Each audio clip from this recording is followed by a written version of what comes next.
Hey guys, in this video I'll show you how to create a measures table in a Power BI. The first thing I want you to do is come here, click on Home from the top menu, and then click on Enter Data. And from this pop-up, I want you to go ahead and rename this table to Measure Table. Okay?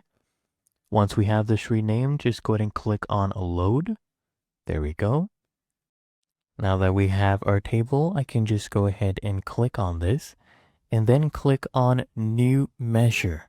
Okay, let's go ahead and create our first measure and then we'll delete column 1. So this measure, we will name it, let's say, total profit. Okay, so there we go. I'll rename this.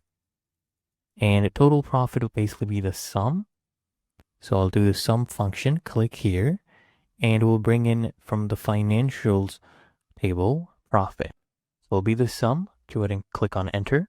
So that is our first measure, and it will be renamed, as you can see right here.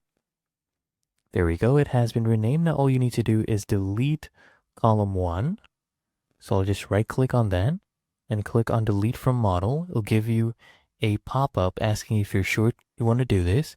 Just go ahead and click here on yes, and it will be deleted, as you can see.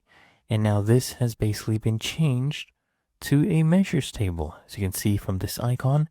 And you can go ahead and start bringing in all of your other measures to this new measures table. Okay, it's really that easy and simple.